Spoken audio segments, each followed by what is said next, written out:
이스라 7장 11절에서 28절까지 말씀을 살펴보도록 하겠습니다. 이스라엘 인도로 유다 백성의 2차 포로 귀환이 이루어졌습니다.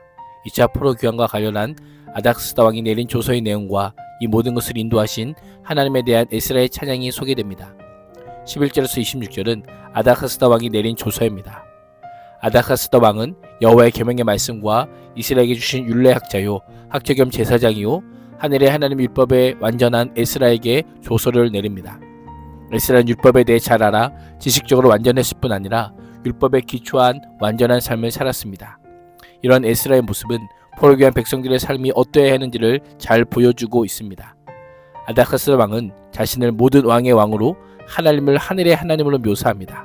모든 왕의 왕으로 묘사하며 당시 페르시아가 대제국으로서 수의 여러 나라의 왕들을 거느린 절대적 권위를 갖는 왕임을 소개합니다. 하늘의 하나님이란 정치적인 목적으로 당시 최고의 신에게 붙여지던 호칭입니다.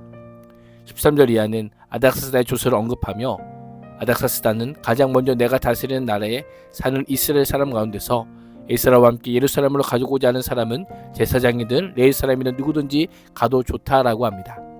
뜻이 있는 자라고 하는 표현은 어떤 일을 자진하여 하다라고 하는 의미로 자진하여 드리는 예물과 관련하여 사용되어 자신을 하나님께 즐겁게 드릴 제물로 생각하는 사람을 가리킵니다. 고국으로의 귀환이 광제가 아니라 자의에 따라 이루어졌을 뿐 아니라 포로 귀환이 바벨론에서 온갖 기득권을 포기하고 스스로를 마치 자원하여 드리는 제물처럼 하나님께 바치는 것이라는 생각을 가지도록 하였던 것입니다. 에스는 하나님의 율법에 따라 유다와 예루살렘 형편을 살피기 위해 왕과 왕의 7 자문관의 보냄을 받았습니다. 자문관들은 당시 전제 군주였던 아닥사스다의 가장 믿을만한 조언자들이요 왕의 면전에 가까이 나아가 국가의 정책과 방향과 이에 대해 조언할 수 있는 특권을 가진 자입니다. 에스라는 페르시아 제국의 전권을 등에 업고 파송되었던 것입니다. 에스라의 모습은 세상 속에 있는 그리스도의 모습이 어떠해야 하는지를 잘 보여줍니다. 그리스도인의 삶은 교회 안에서만 거룩하고 세상에 대해 부정적이고 적대적인 자세를 갖는 것이 아닙니다. 하나님의 통치와 주권을 믿기에 모든 일을 주께 하듯 하나님의 영광을 위해 사람들로부터 칭찬과 신임을 얻도록 겸손과 성실로 행해야 하는 것입니다.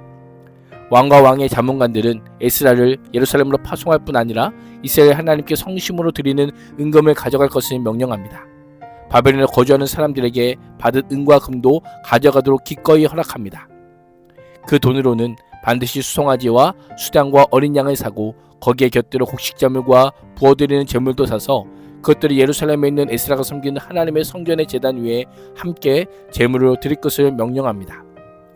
그 나머지 은과 금은 에스라가 섬기는 하나님의 뜻을 따라서 에스라와 에스라 형제가 가장 좋다고 생각하는 일에 쓰게 합니다. 모든 그릇은 예루살렘에 하나님께 바치되 하나님의 성전에서 제사를 드릴 때 사용할 것을 명령합니다. 그 밖에 에스라가 섬기는 하나님의 성전에서 써야 할 것이 있으면 국고에서 공급받도록 하라고 명령합니다.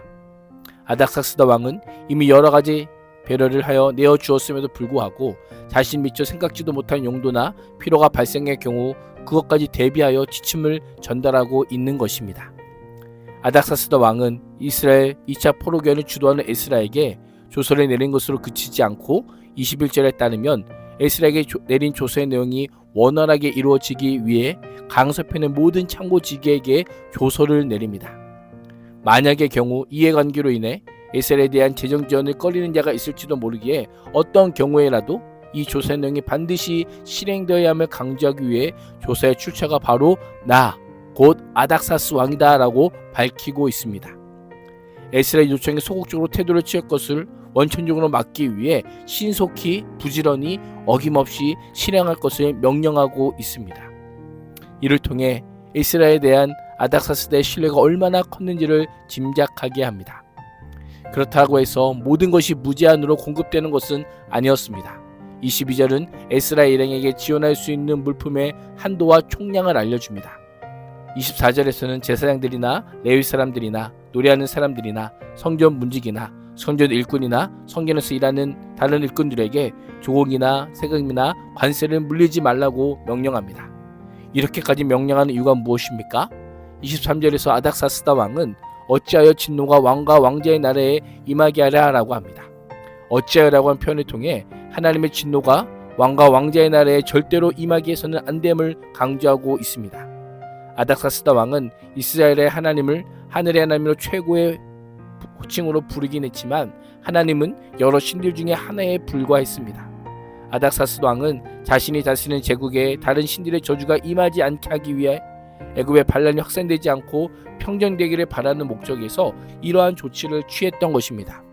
아닥사스다는 자신과 자신의 나라가 살기 위해 이런 일을 행했지만 에스라와 포로 귀한 백성들에게는 이 모든 것이 하나님의 일하심이요 하나님의 역사입니다. 하나님께서 하셨습니다라고 고백할 수밖에 없는 것입니다. 하나님께서는 당시 국제 정세까지도 통치하심으로 이스라엘 역사를 순적하게 인도하시는 분이십니다. 27절과 28절은 에스라의 찬양입니다. 아닥스다 왕의 조서를 통해 예루살렘으로 귀환하여 신앙 공동체를 재건하는 일에 큰 힘을 얻게 된 에스라는 가장 먼저 우리 조상들의 하나님 여호와를 송축할지로다 라고 노래합니다. 에스라가 우리 조상들의 하나님 여호와 이름을 부르며 아닥사스다 왕을 통해 조상들에게 주신 약속을 성취하시는 그 하나님의 선하신 은혜와 도움의 손길을 찬양하고 있는 것입니다. 에스라는 아닥사스 왕의 조서와 조치가 예루살렘 여호와의 성전을 아름답게 할 뜻이다 라고 합니다. 하나님께서 아닥사스를 사용하셔서 성전의 영광을 회복하게 하심으로 이스라엘 공동체 회복에 박차를 가할 수 있도록 하셨음을 깨닫고 기쁨으로 여호와를 송축하기 시작합니다. 28절에서 에스라는 자신이 아닥사스 왕의 입은 은혜가 내 하나님 여호와의 손이 내 위에 있으므로 라고 고백합니다.